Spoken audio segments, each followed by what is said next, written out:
tobacco is bad, but ganja तो safe है. That's because it kills the pain well. But that doesn't make brown sugar a safe thing to take. Joint doesn't have filter in it. So when you drag it, it delivers 4 times more tar to the lung compared to a tobacco cigarette. The society has failed to educate them at the right time about the true consequences of taking these substances. Addictiveness is a physiological property of these substances. अगर आप youngsters से respectfully बात करोगे तो they are more than happy to hear the right knowledge. To create a culture of frank, deep conversations भी important है.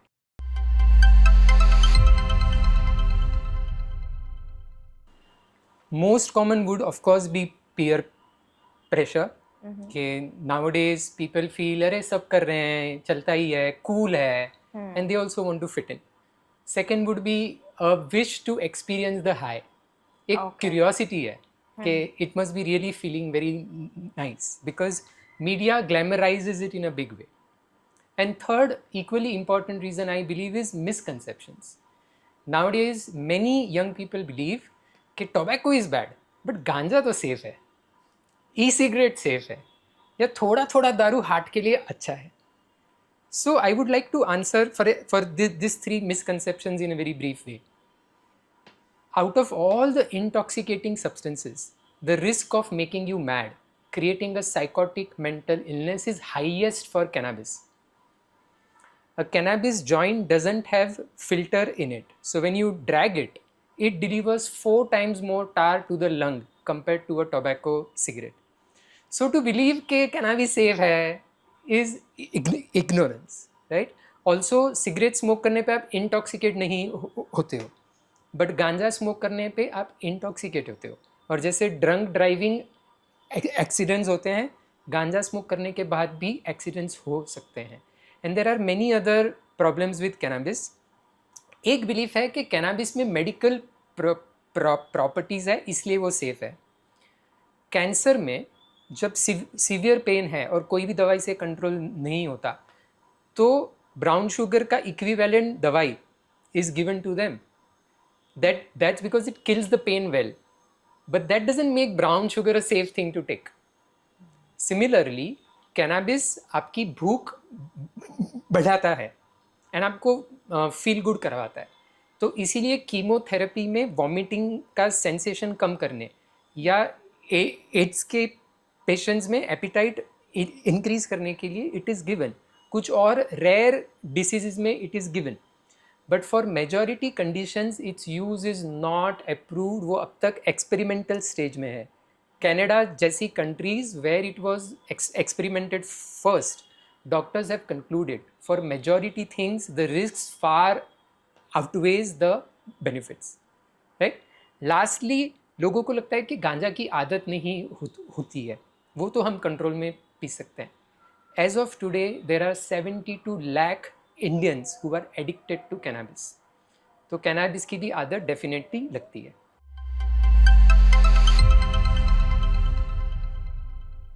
तो ये स्वाभाविक बात है कि व्हेन आई सी के डॉक्टर्स भी ले रहे, एक्टर्स ले रहे, ये ले रहा है, वो ले रहा है, तो ये फील होना कि सब लोग ले रहे हैं तो उतना बुरा नहीं रहेगा, right. But it's nice to know कि the founder of alcoholics anonymous was a surgeon who had ruined his practice. तो हाँ, डॉक्टर सेलिब्रिटीज भी ड्रिंक करते हैं, स्मोक करते हैं, बट उन्हें उसका नुकसान भी होता है. Javed Akhtar ji we all believe is a smart guy, and वो खुद बोलते हैं कि अगर मैंने शराब को हाथ नहीं लगाया होता तो मेरे 10 साल बचते, मैं और बहुत कुछ कर पाता. तो सेलिब्रिटीज ऑल्सो गेट हार्म. तो फिर अगर हार्म होता है तो मैं दिखता क्यों नहीं है? First reason is it's a slow poison. आप आज शुरू करोगे कल मर गए ऐसा नहीं है. नुकसान होने को कुछ साल लगते हैं, राइट, बिफोर वो आपको दिखते हैं. वो शरीर को धीरे धीरे धीरे खराब करते हैं, राइट. सो इसलिए आराम से नहीं दिखता. सेकंड, जो पार्टियां होती है वो आंखों के सामने होती है, बट जब किसी को आदत लगती है तो परिवार पूरी कोशिश करता है कि उसको छुपाया कैसे जाए. सो दे मेक श्योर कि अगर किसी डॉक्टर को आदत लग गई वो किसी और शहर में जाके ट्रीटमेंट करवाएगा ताकि किसी को पता नहीं चले कि डॉक्टर को आदत लग गई है. So because the harm happens behind closed doors of a hospital, तो वो दिखता नहीं है. And third, हर एक को आदत लगती नहीं है, ये सही है. 15 to 20% people who touch alcohol or cannabis get addicted to it. इसका मतलब है 80% को तो आदत नहीं लगती. हाँ, but 20% is not a small number. अगर आपके क्लास में 100 बच्चे हैं और आपने सब ने ड्रिंक या गांजा लेना शुरू किया, आने वाले 15-20 सालों में आप में से 100 में से 15 या 20 बच्चों की लाइफ खराब हो जाएगी. I don't think it's a small number, right. और लास्टली ये हो सकता है कि आपके फ्रेंड सर्कल में बहुत कॉमन है.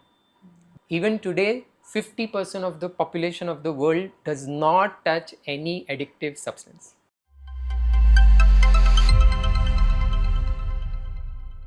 I often hear people say कि आज का यंग जनरेशन बिगड़ गया है. But what I feel is, अगर एक दो लोग करें एंड वी से कि ये लोग भटक गए हैं तो बराबर है. बट अगर तुम्हारी सोसाइटी के medical students, law students, engineering students अगर बहुत बड़े पैमाने पे दारू पीना शुरू कर दे, तो फिर I believe you can blame them. The society has failed to educate them at the right time about the true consequences of taking these substances. Industries बड़े बड़े सेलिब्रिटीज़ को सरोगेट एड्स करने एम्प्लॉय करती है और हमारे यंगस्टर्स को tempt करती है, and we allow them to. हमारे एरिया में यंगस्टर्स को ड्रग्स कहाँ से मिल रहे हैं हम पुलिस को बताते नहीं हैं. तो we are complicit in this thing going on. तो हम क्या कर सकते हैं? First of all we all need to accept the responsibility कि मेरे फैमिली के, मेरे बिल्डिंग के, मेरे स्कूल के, मेरे कम्युनिटी के बच्चों को सही समय पे समझाना है कि इसके लॉन्ग टर्म कंसिक्वेंसेस क्या है. इसमें काफ़ी लोगों को एक कंसर्न होता है कि अगर हम बच्चों को ऐसी सब बातें बोलेंगे तो फ्रेंडशिप ब्रेक कर देंगे वो लोग को सुनने में अच्छा नहीं लगता.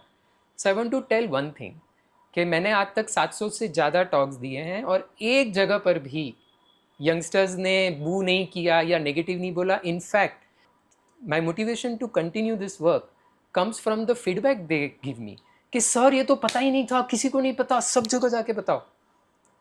अगर आप यंगस्टर्स से रिस्पेक्टफुली बात करोगे तो they are more than happy to hear the right knowledge, right. So one, I think we need to do that.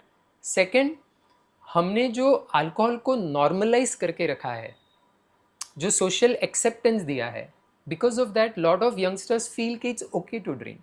Now once they start doing that, they become open to the concept कि खुद को intoxicate करके enjoy करना is a good way to enjoy life.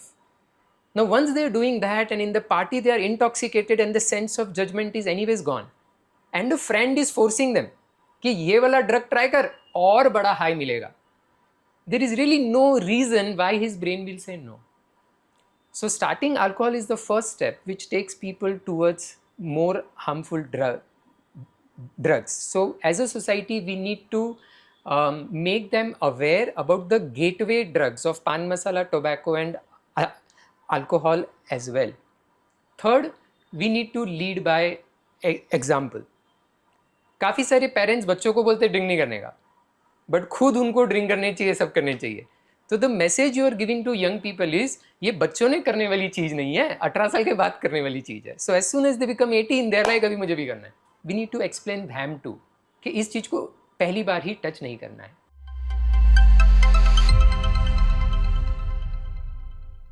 Peer pressure, yes, one of the most common things people nowadays say is sir peer pressure बहुत है. One is active peer pressure, which means लोग force करते हैं friendship के खातिर. तू scientific नहीं है क्या, तूने आज तक चखा नहीं है, तेरे को कैसे पता खराब है. So they just give silly arguments and force you to take it. But equally important is a passive peer pressure कि जब कोई मुझे फोर्स नहीं कर रहा, but when to all my friend circle is taking it, ऐसा लगता है कि if I don't take it they would not accept me and all of us have a need to fit in. तो काफ़ी बार लोग फोर्स नहीं करते हैं, बट अगर माहौल में बहुत लोग ले रहे हैं तो मुझे भी मन करता है और एक क्यूरियोसिटी भी होती है, क्या मज़े कर रहे हैं ये लोग, let me try it. And और एक इम्पॉर्टेंट चीज़ जो नार्कोटिक ड्रग्स में है कि जो ड्रग पेडलर है, ही encourages those who are taking it to convince their friends to take it. And he has, the more number of friends he convinces, the more money he gets to continue the drugs he is taking. So ये समझना बहुत ज़रूरी है कि just because आपका friend बहुत hard try कर रहा है तुम्हें कन्विंस करने को ड्रग लेने के लिए, that doesn't mean वो उसको बहुत फ़ायदा हुआ है. प्रोबेबली उसको नशे में फंस गया है और इसलिए तुम्हें वो कन्विंस कर रहा है. कि बहुत लोगों को ऐसा फील करता है कि मुझे तो आदत नहीं लगेगी, मेरा विल पावर बड़ा अच्छा है, तो मैं तो कंट्रोल में कुछ साल पीऊँगा, फिर बड़ा होने के बाद बंद कर दूँगा. So it's nice to know कि taking addictive substances is not a test of your willpower. The first thing I will say is that there is really nothing to be ashamed about not wanting to drink or smoke. In fact, if you can handle your life stress without having to take the crutches of alcohol or drugs, then that makes you more smarter than your friends. Secondly, it's nice to understand why do people force. Suppose करो मैं अकेला drink करता हूँ और मेरे आजू बाजू कोई ड्रिंक नहीं करता, तो मैं बिगड़ा हुआ बंदा हूँ. बट अगर मैं ड्रिंक करता हूँ और आजू बाजू सारे ड्रिंक करते हैं, तो हम सब कूल एंड स्मार्ट. तो all those who are drinking, smoking और taking drugs, they have a guilt consciousness that I am doing something wrong whenever they look at someone who is not taking that drug. And to remove that he keeps forcing all of them to take it. तो when you keep that in mind कि अच्छा ये 4 लोग मिलके force कर रहे हैं, not because उन्हें कोई महान चीज़ मिल गई है, बिकॉज उन्हें गिल्टी फील कर रहा है, that will make you more confident to not give in. पर हाँ, पीयर प्रेशर फेस करना डिफिकल्ट है. सो 2 सिंपल टिप्स आर, आप क्या आंसर बोलने वाले हो वो प्रिपेयर करके रखो. So if you have prepared and kept, what will I say, it can be anything. It can be मेरी मम्मी ने कसम दी है इसलिए मैं नहीं लूँगा, that's okay. It can be मेरे धर्म में परमिटेड नहीं है. इट कैन बी दारू की वजह से मेरे चाचा की लाइफ बर्बाद हो गई है, मेरे फैमिली में दूसरा एग्जाम्पल नहीं बनूंगा मैं. It can be it's an addictive thing, so I have decided I will never touch it even once. It can be whatever you want to say, but if you have decided and kept, आप confidently उस समय पे बोल सकोगे. Second, अगर आपने ना बोला फिर भी वो लोग फोर्स किए जा रहे, तो leave the place and go. Because not to underestimate the power of a peer group, right? We all want to be loved by our friends. So if they keep forcing, तो थोड़े time बाद लगता है हाँ बात दे यार, ख़त्म कर बात को, ठीक है.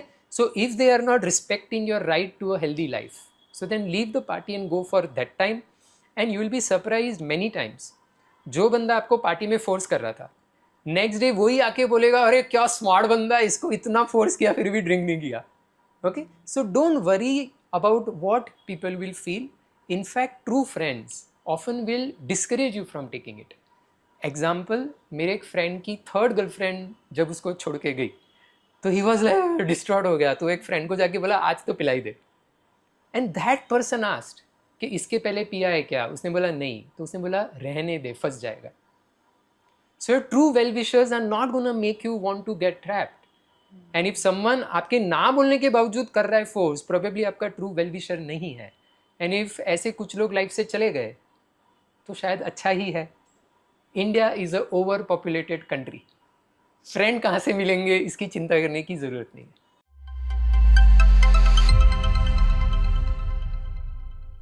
आई थिंक सबसे पहली बात तो students would wish parents to know कि क्लास में हर बच्चे को फर्स्ट रैंक आ नहीं सकती.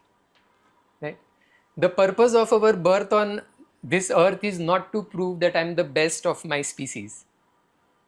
This pressure to be best at something creates a lot of anxiety and depression in young people, and then many a times they look to drugs as a way of forgetting the emotional stress they have. Secondly, काफ़ी parents बोलते हैं मेरे ज़माने में हम इतना लंबा चलते थे, स्ट्रीट लाइट के नीचे पड़ते थे वगैरह वगैरह. तो होंगे, आपने बहुत सारे स्ट्रेसेस फेस किए हैं, but today's generation is having their own type of unique stressors to face. So जज them less, listen to them more. उनकी दुनिया समझने की ट्राई करो. Criticise them less, appreciate them more. तो उसके बाद वो तुम्हारी बात भी सुनेंगे. एंड थर्ड, जब पेरेंट्स एक्सपेक्ट करते हैं कि दिन भर पढ़, तो फिर दिन के एंड में जब उसका फ्रेंड बोलेगा एक सिगरेट मार अच्छा लगेगा, बोलेगा दे दे बहुत ज़रूरी है.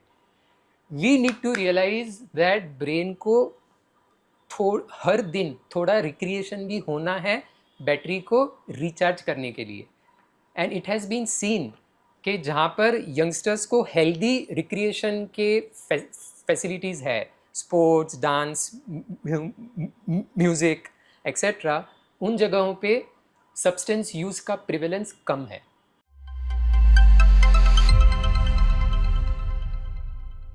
कैसा था जब टोबैको आया था आज से 100 साल पहले, तब उसको भी एक मेडिकल मिरेकल की तरह सेल किया गया था. बहुत सारे हेल्थ कंडीशंस टोबैको से इम्प्रूव होते हैं ऐसा कहा था. फिर जब अमेरिकन कैंसर सोसाइटी ने उस पर स्टडीज़ हुए और उन्होंने पाया कि बहुत सारे डेथ्स के पीछे कारण टोबैको है, तब जाके फिर टोबैको इज़ बैड हुआ.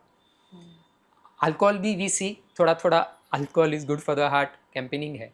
उसी तरह से कैनाबिस आज तक इलीगल था, इसीलिए उसके कंसिक्वेंसेस पे उतने सारे बड़े स्टडीज़ हुए नहीं है. बट इज़ इट हार्मफुल और नॉट? डेफिनेटली हार्मफुल, और इसीलिए वो अब तक बैंड था और अभी भी मेजॉरिटी कंट्रीज़ में बैंड है. What are the main harms of cannabis? First, most important harm is out of all the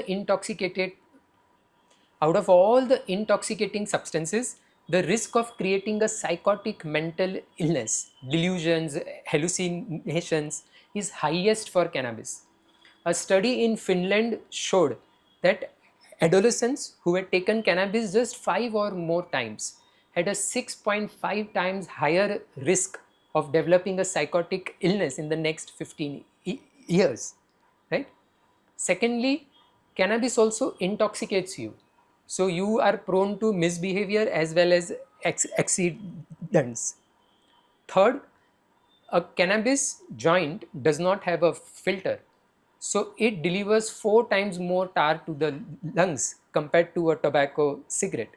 It's just that it has not been studied as yet, but it is equally harmful to the lung. And there are many other harms of cannabis also. But a curious thing I want to say is there is a belief that cannabis makes you more creative. But the reality is cannabis alters your sense perception. एक ख्याली दुनिया में तुम पहुंचते हो जहाँ पे colors look brighter than what they are. Music sounds more melodious than what it is. And therefore you believe you are more creative. But I have asked many people who have been addicted to cannabis कि cannabis intoxication में कितने songs compose किए? Answer is none. ठीक है? तो मैंने एक medical student के बारे में सुना कि दिस मेडिकल स्टूडेंट, उसको कैनाबिस लेने के बाद लगने लगा कि मैं क्रिश हूँ, तो वो 4th फ्लोर से जंप मारने की ट्राई कर रहा था. लकीली उसके फ्रेंड्स को पता था कि वो क्रिश नहीं है, तो वो बच गया. तो आपको ख्याली दुनिया में पावरफुल और क्रिएटिव बनना है तो कैनाबिस लो. रियल लाइफ में क्रिएटिव बनना है तो कैनाबिस मत लो. In fact there is a well established condition called cannabis amotivation syndrome. When a person takes cannabis for 4-5 years or more, many of them develop a mental state जिसमें उनको life का सारा मोटिवेशन चला जाता है. वो दिन भर एक जगह पे बैठे रहते हैं. Cricketers don't want to play, painters don't want to paint, वो एक जगह पे बैठे रहते हैं. And it's called cannabis amotivation syndrome. A substance which can cause this is supposed to be improving your creativity. That's the biggest irony of things. And lastly, एक belief है कि कैनाबिस की आदत नहीं लगती है. गांजा आप कंट्रोल में पियो, आपको आदत नहीं लगेगी. That's not true. जिस तरह अल्कोहल लेने से सबको आदत नहीं लगती है, बट 15 to 20% को आदत लगती है, उसी तरह से गांजा लेने पर भी 15 to 20% लोगों को आदत लगती है over a period of time, right? So as of today, there are 5.7 crore Indians who are addicted to alcohol, and there are 72 lakh Indians who are addicted to cannabis. So ये दो चीज़ों की भी आदत तो लगती है. I would say the biggest myth is यही कि भाई ये लेके बड़ा मज़ा आने वाला है और मैं तो कंट्रोल में लेने वाला हूँ तो मुझे नुकसान होने नहीं वाला. वो झुपड़पट्टी में रहने वाले ज़्यादा पीते हैं, उन्हें नुकसान होता है. मैं तो एजुकेटेड यंगस्टर हूँ, जिम्मेदारी से पीऊँगा, मुझे कुछ नहीं होने वाला. बट द रियलिटी इज, आप किसी को भी जो ड्रग्स ले रहा है ताना मार के पूछोगे कि यार क्यों ले रहा है, तो बोलेगा खुद के पैसे की ले रहा हूँ, तेरे पैसे की नहीं ले रहा, चुप बैठ. बट अगर आप थोड़ा प्यार से और चिंता से पूछोगे यार क्यों कर रहा है ड्रग्स, तो बोलेगा यार किसे लेना है, फंस गया हूँ, लेना पड़ता है. So people start drugs to enjoy, but very soon the drug starts enjoying their life, और वो नहीं लेने पे बहुत तकलीफ होती है और इसलिए कंटिन्यू करना पड़ता है. तो I would like youngsters to understand कि ये, और मतलब जैसे एडवर्टाइजमेंट्स में दिखाते हैं, the secret to my success is my drink और माई पान मसाला और this that, but in real life वो आपकी लाइफ में प्रोग्रेस नहीं लाता है, वो आपकी लाइफ को बर्बाद कर डालता है.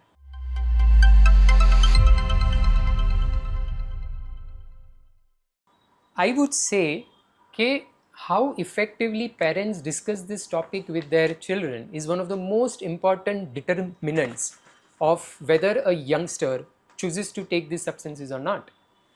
In my medical college, there was a unit in which all doctors would drink, but one particular doctor would not drink. So I asked him कि यार तू तू तू क्यों नहीं ड्रिंक करता, सब कर रहे हैं. तो उसने कहा कि मेरी मम्मी ने मुझे कहा था कि तू पूना पढ़ने जा रहा है, पढ़ाई करना, दारू पीना नहीं है, कसम दे. तो because the mother had so emphatically warned him not to do it, therefore he didn't do it. Now what can be the conversation? So I would say the most important thing is, काफ़ी सारे parents ये तो बोलते हैं drugs को हाथ लगाने का नहीं, बट क्यों नहीं लगाने का वो एक्सप्लेन नहीं करते. बच्चों को समझाने के पहले कि क्यों नहीं करना, तुम्हें पहले थोड़ा अपना एजुकेशन करना पड़ेगा. You will have to educate yourself about facts, and luckily there is a lot of strong evidence as to why these substances are not good for you, right? Youngsters are not fooled to hit the X on their own leg, but we as a society fail to convince them that it's an X. So if parents first educate themselves well about what are the true consequences of these things, then they will be able to convince them. Second, they should definitely talk about कि these are addictive things. तो क्योंकि addictive है, आज तुम्हें शायद ज़्यादा नुकसान नहीं करेगा, बट लंबे समय पे नुकसान ज़रूर कर सकता है, एंड इसीलिए you don't have to touch the first drink और the first smoke. And the another thing, a common reason why youngsters started is a belief कि गम का साथी दारू. तो मेरी गर्लफ्रेंड मुझे छोड़ के चली गई तो भी तो पीना पड़ेगा, राइट? बट एक्चुअली में अगर आप दारू पीना शुरू करोगे तो will the girlfriend come back? दूसरी गर्लफ्रेंड भी नहीं मिलेगी. महाराष्ट्र में ही हर साल लाखों लोगों के गर्लफ्रेंड या बॉयफ्रेंड उन्हें छोड़ के चले जाते हैं, और अगर आपने सच्चा प्यार किया हो तो 1-2 महीना रोना आता है, बट उसके बाद दूसरी गर्लफ्रेंड लेके लाइफ आगे बढ़ती है. बट जो लोग दारू पी के वो गम भुलाने की ट्राई करते हैं, वो जिंदगी भर देवदास बनते हैं और उनकी जिंदगी खराब हो जाती है. So when you drink alcohol, you don't get answers for any of your questions or problems. It just makes you forget problem क्या था. टेंशन नहीं, टेंशन वही है, सिर्फ आपने आपके भेजे की सोचने की क्षमता को मार डाला. This is not a smart way to deal with stress. इस तरह से थोड़े समय के लिए आप भूलते हो, बट क्योंकि फिर आप स्ट्रेस पे काम नहीं करते, अगले दिन वो स्ट्रेस और बढ़ता है और बढ़ता है और बढ़ता है, और काफ़ी बार लोगों के सुसाइड का कारण बन जाता है. सो बॉटम लाइन, यंगस्टर्स को मैं ये कहना चाहूँगा कि व्हेन आई एनकरेज यू के एडिक्टिव चीज़ें मत लो, आई एम नॉट सेइंग थोड़ा दुखी रहो बट फिट रहो. आई एम सेइंग अगर आज भी खुश रहना है और लंबे समय में भी खुश रहना है, तो फिर try to recreate by dancing, music, sports, meditation, swimming, books, so many constructive ways to become happy which will keep you happy now as well as in the long run. But when you take addictive substances, it will give you a momentary fleeting high, but it will become the cause of all your stress in the long run. And I think ये सारी बातें अगर parents youngsters को समझाना चाहते हैं, तो उसके लिए one thing which can help to make this conversation possible, to create that bond, is to regularly spend some quality time with them. तो डिसिप्लिन इम्पॉर्टेंट है, बट साथ में खेलना भी इम्पॉर्टेंट है. To create a culture of frank deep conversations भी important है.